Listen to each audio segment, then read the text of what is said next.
too much space up there. Not enough me. So honey, I went out grocery shopping today, and which is people do that from time to time. Yeah, how did that work out? Well, it was all right. I went out, and today for the first time I was wearing a mask when I went out. Yeah. And everyone's wearing a mask out there. It's the new thing. It's a hip trend here in New York City. It's like the new thing. Everybody's wearing masks. So I went out with my mask on. Yeah. And I don't know. I thought it was kind of creepy. It's kind of a creepy look to wear the mask, and everyone else is wearing the mask, and you look at the person wearing the mask, they look at you, and we're all wearing masks. And it's kind of a depressing thing. Yeah. And so, my theory is like, okay, it's a worldwide global pandemic, but do we have to all be so gloomy about it? So here's what I'm thinking. The mask is a creepy, gloomy look, but I found, this is my thing, with just a few simple adjustments, yeah. You can take that gloomy, depressing mask and turn it into a cheerful and fun accessory that will bring a smile to the faces of all those avoiding you in the supermarket who are also wearing masks, so you'll just have to assume they're smiling. Okay. So here, I'll show you what I mean. You just a couple little adjustments, and you got something that's going to just brighten up everybody's day. See, you go, hey, Oh my gosh. huh? It's okay now, right? Wow. Everything's okay. Wow. Gray skies are gonna clear up. Oh my goodness. Put on a happy face, right? Wow. Everybody, brush up the clouds and cheer up. Oh dear. Put on a happy face Yeah. and spread sunshine all over the place. Just put on a happy face. Doesn't that work for you? Yeah, that is really something. Yeah, it's pretty good. So, I'm trying to get more people to watch the show, and I was sharing the show on the Twitter. Yeah, good idea. And also on the YouTube. Yeah. We got it out there on the YouTube. But I'm trying to figure out ways to spread the word of this show, because I think we're doing some fun stuff here, and people should see it. Great. So but I don't understand the social media that well. Oh dear. It's complicated. So I called up a buddy of mine who's like, he claims to know a lot about social media. Okay. And he's a guy just gets on my nerves. My friend. Social media guy? Yeah, that guy. Yeah. Ralph, my friend Ralph. Oh, that guy. That guy, he's always a downer, Ralph. Oh, man. Always he's one of these guys who's always bringing you down, my friend Ralph. He's like a lot of comedians will say, I got a friend who does this, and then they do a joke, and then, and you don't realize they don't really have a friend like that. They're just making up a friend to hang the joke on. But I don't do that. I'm telling you the truth here. Because you really have a friend named Ralph. I got a friend, and his name is Ralph, and he's always bringing me down. Always bringing me. He's one of these guys, like you say, hey, Ralph, did you see on the news a guy won $100 million in the lottery? Uh-huh. And Ralph will say, yeah, but that's before taxes, So that's only like $60 million. And they don't give it to you all at once. No, that's how they get you. They give it to you over 20 years. So it's really only $3 million a year. Ralph is 47 years old, lives with his parents, and just got fired from the day shift at Denny's, okay? But apparently an extra $3 million is not going to drastically change the lifestyle of Ralph. Oh, man, he's a downer. He's a downer. Yeah. The guy's a downer. So I call up Ralph, and I say, look, Ralph, I need a little help with my Facebook show. I want to get the word out. I wanted to, because I think we're doing some fun stuff. Sure. Spread the word. And can you help me out? Can you explain some of this social media stuff to me? I want to get it out on the YouTube and on the Twitter and all that. Sure. And so Ralph's explaining it to me, but he's going too fast. Oh, man. I said, Ralph, can you just slow down and just take it to me, take me through it, just step by step, so I can understand it. Yeah. And you know what he says? What? He says, Dave, it's not rocket science.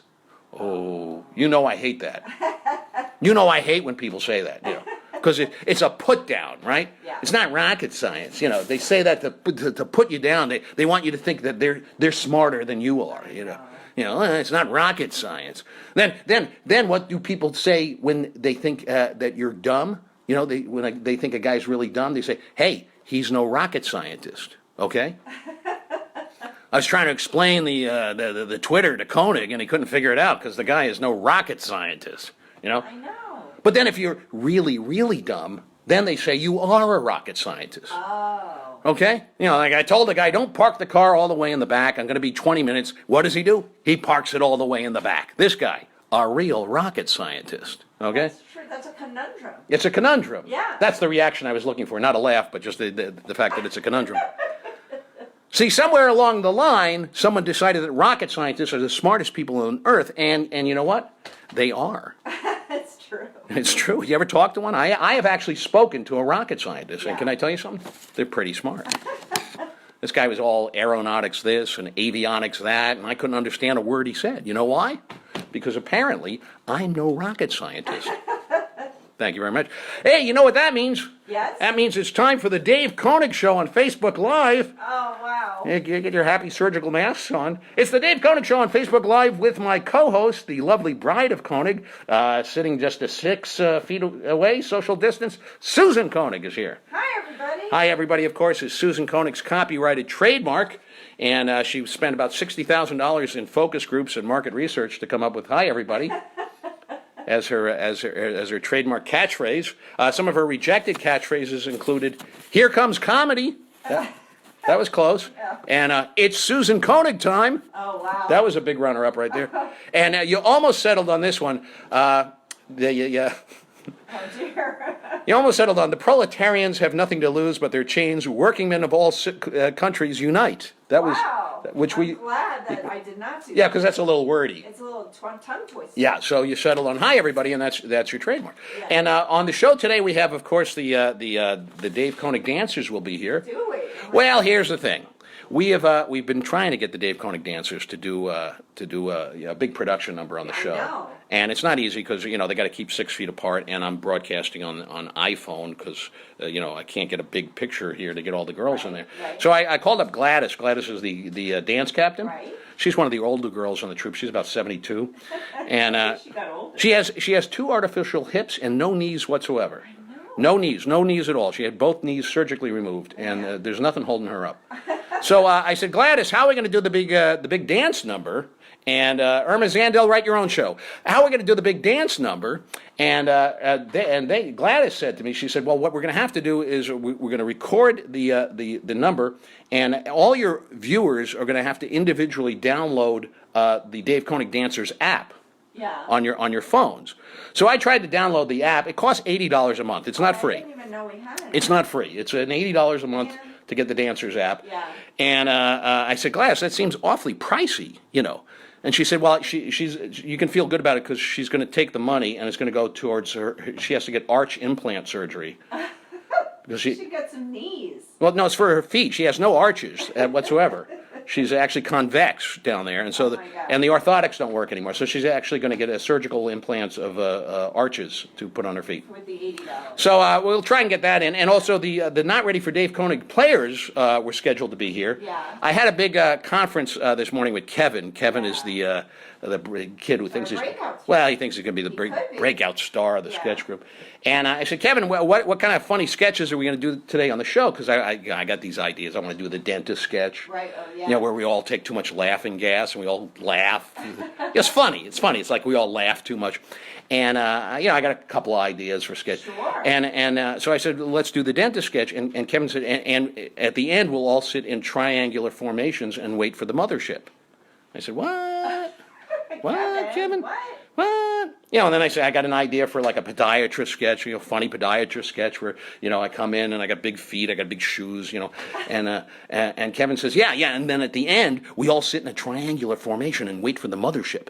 I said, Kevin, wait a minute, did you join some kind of UFO cult? Is that what's going on here? So apparently Kevin joined a UFO cult. That's probably And he's trying to sneak that into every sketch, Yeah. so we'll see how that works out. And then later in the show, this is exciting. Yeah. Big celebrity guest on the show. Big celebrity guest. J. North Dakota Fanning Jr. Oh, my God. J. North Dakota Fanning Jr., the illegitimate surrogate son Right. of Jay North, who Right. played Dennis the Menace on the early 60s sitcom yeah. Dennis the Menace, Right. and Dakota Fanning, Wow. the actress, most recently seen as Squeaky Fromm in Once Upon a Time in Hollywood. Yeah, that's a big age difference, I would think. Yeah, well, apparently they had a torrid affair. Oh, my God. Jay North and Dakota Fanning, and their son, Jay North Dakota Fanning Jr., will be here. Oh, my gosh. And he's not in show business. Oh. Oddly enough, he is. He hails from Kenosha, Wisconsin, Oh, my goodness. and he is Kenosha, Wisconsin's foremost Maury Povich impressionist. Okay. He works for like some celebrity lookalike outfit, and Yeah. you can hire him for like private parties, Sure. where he stands there and he kind of looks like Maury Povich and just people go, hey, you look like Maury Yes, Povich. he must look like him. He looks a little bit like him. He doesn't really look like him, Yeah. but he looks more like Maury Povich than anybody else in Kenosha, Wisconsin. Well, there you go. There you have it. Okay. James Giordano calls in from Santa Monica, California to say, the hell with Kevin, Dave. You've got the right idea, Jimmy. Jimmy James Giordano. Tiffany Bukowski writes in from California. We got a big following in California. I don't know. This is the problem with doing an amateur show on iPhone is you're doing the show and then people call. I wonder if While that's you're, North Dakota. I don't know who it was. Maybe it was. It was someone from Islip. Islip. I have relatives on Long Island. It's probably spam. Okay, so moving on with our show. What we're going to do today, honey, Yeah. is, as you know, I'm taking advantage of the worldwide global pandemic to write the great American novel. Oh, well, that's a good use of your time. I think so. Yeah. I think so. And I'm writing a novel, as you know, it's an epic novel, and it's about a woman who is completely bald woman, Yeah. who ironically gives birth to a baby with a full mustache and beard and sideburns. Oh my gosh. And I'm talking like a real Smith Brothers cough drops beard, Yeah, yeah. And so the hairiest baby on earth. And the book is called From Hair to Maternity. So that's the name of my great American novel. And I'd like to I have a few notes on a new chapter today. Oh my gosh, okay. Oh, by the way, we have on the show, of course, our studio audience, a creepy sea captain guy, and new member of our studio audience, bug-eyed squeezy head guy is here. So they're going to watch the show. I'm going to put bug-eyed guy right there. They're going to watch the show with us. So here's some notes. You tell me what you think of this. All right. This is some notes from my new great American novel I'm writing. Like a writer's workshop. It's like a writer's workshop. This is a chapter about Mr. Big. Okay. Okay. As Mr. Big strode forcefully into the Dunkin' Donuts, all eyes turned on him.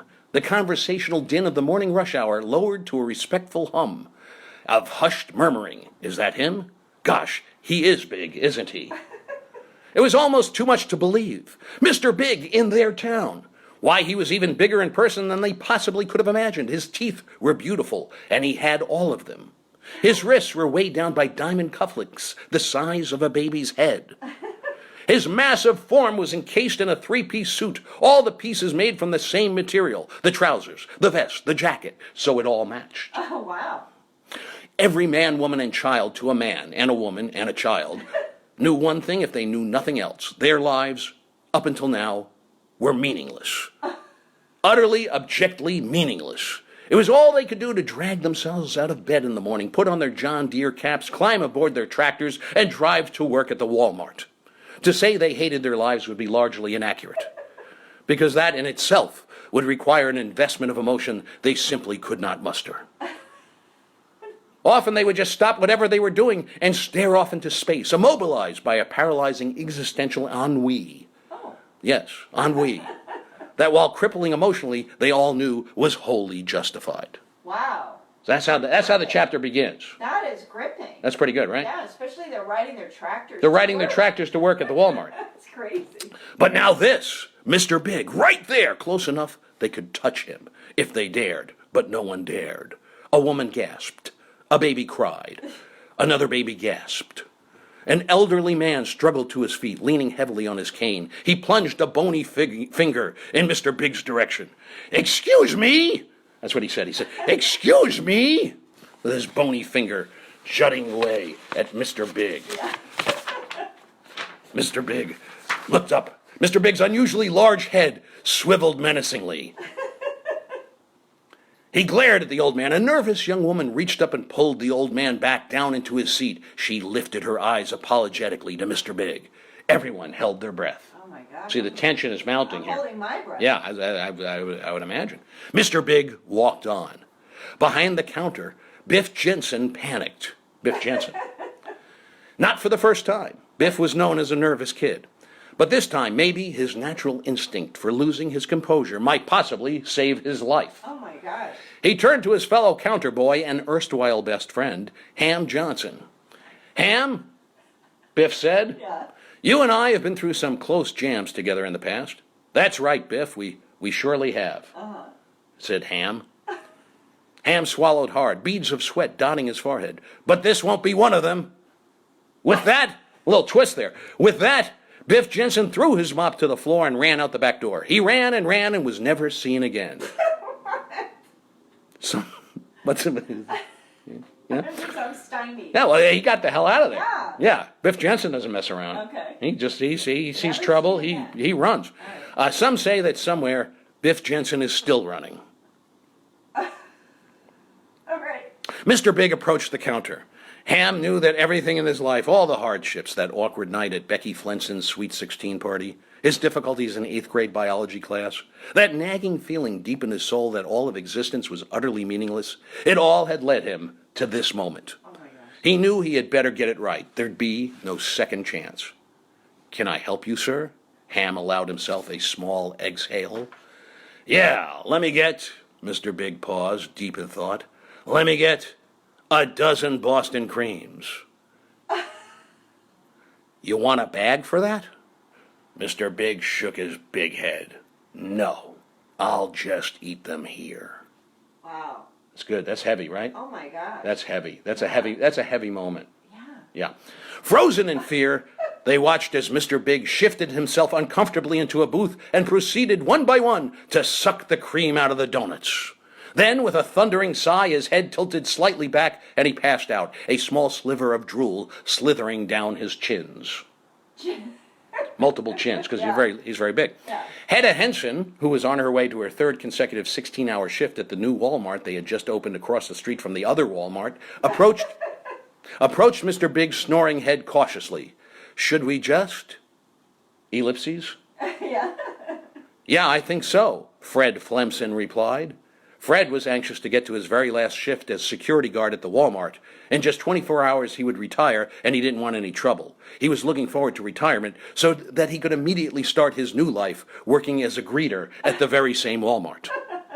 Just let him sleep it off, Fred Flemson said with a calm assurance that masked his deep trepidation. That was an awful lot of donut cream. And that's as far as I've gotten in that. That's pretty good, right? Oh my God. That's pretty good. That's literature. Like Paris, Texas on acid or something. Well, I think it'll make a great beach read. Yeah. Yeah. The names alone. I'm looking at this. It's going to be 1,400 pages when I'm done. That's a good beach read. Yeah, I like a big book. You know what? I read a lot of books, but I don't read them all the way through. Okay. I start a lot of books and then I get halfway done and then I can't finish them. Well, that's a very good early chapter. Yeah, like I was reading a big biography of Alexander the Great, but I only got up to his high school days when he was just Alexander the gifted underachiever. His teachers would say, Alex, you could be great someday, but you gotta really step it up. I was reading Schindler's List. I only got up to the G's, and then I had to put it aside. I couldn't finish it. Oh my goodness. I tried reading Moby Dick once. Yeah. Oh man, you read Moby Dick? I did read. You read that book? I did. It's very long. I tried. I couldn't get past Call Me Ishmael. Oh. That's as far as I got. I put it down. That's a good one. Then I picked it up a year later. I tried again. I couldn't get past Call Me. Oh wow. That's as far as I said. Yeah. I said, you know what, Herman Melville? Don't call me. Okay. Don't call me. I'll call you, Herman Melville. Oh, I tell you, it's not good. I tried. I picked it up a year later. Yeah. I couldn't get past Yeah. as far as I got. I'm reading right now. I'm reading a big book during the global pandemic because you gotta keep up your reading. That's the I thing. know a lot of people are reading. Well, I got a big, right before this whole thing started, I got a big tome by Max Hastings. He's a historian. Big, giant, 900-page history of the Vietnam War. Wow. Yeah. And I read, it's going to take me I read like 2 pages a night. Yeah. So it's going to take me like years to read this book. Well, that's It's a okay. slog. Yeah. Reading this book is my Vietnam, quite frankly. Oh my That's what gosh. I'm saying. That's what I'm Wow. trying to say to you. Oh my God. What's the matter? You I just didn't see that. you didn't see that coming? Well, now you saw it going. How about that? Hey, you know what that means? Is something wrong with your wrist? Or you just... What are you doing? Why are you jabbing your wrist with your finger? I don't understand. What is this? What do you mean by that? Why do you jab at your wrist with your finger like that? What the hell is that all about? I'm just Are you wondering that having some kind of a seizure? It's time to wrap up. Oh, it's time to wrap it up. Hey, that's all the time we got. Please tune in tomorrow. Unfortunately, who was our big celebrity guest today? It was Jay North. Jay North Dakota Fanning Jr. Fanning Jr. J. North Dakota Fanning Jr., the illegitimate son of J. North and Dakota Fanning, apparently is quarantined and couldn't make it today. Oh, okay. So we'll try and get him. Understandable. We'll try and get him back tomorrow. Tune in tomorrow. And also here I did this. The Dave Konig Show graphics team spent 7 days putting this together, and it cost over $38,000. A little sign to indicate where you should go now. You should go to YouTube and subscribe to Dave Konig TV. Then you go to the Twitter, and you want to go on at Dave Konig. Is that the wrong way? Yeah, you're doing it. Oh, that's Yes. what we want to do. Yeah. You want to. See, I did this so carefully to avoid that problem, and then I held it the wrong way. All right. You want to go to the YouTube, go to Dave Konig TV, go to the Twitter, go to at Dave Konig, go to the Facebook, Oh, my God. where we archive all the great shows that we did the last 3 months now, or 3 Yeah. weeks, or however long this has been going on. You can go binge watch. This is show number 17. We've been doing this every night since this damn thing started. So you want to go to the Facebook page, the Dave Konig Show streaming live, okay? And that's where we archive all the shows. Yes. And then you want to go to my website, www. It's always important to put that dot in A there, lot of dots. because the dot stops the W. If you don't put the dot in there, the W's just go on forever. Oh, man. You could have like 87 W's and never get to DaveKonig.com. Right, there you go. So go there and you can see clips of me on TV and funny stuff and all kinds of terrific stuff. And I know it's entirely too many instructions. You're absolutely right. And that's it for our show. Yes, thank you, everybody. You know, the show ended about 8 minutes ago. I just don't know how to get off. All right. Good night. God bless. Tune in tomorrow at 6 p.m. right here on my Facebook page for the Dave Konig Show on Facebook Live. Good night, everybody. God bless. Stay safe. Mwah. Mwah. Mwah. Mwah. Just turn it All right. Turn it off. My wife says, just turn it off. Okay.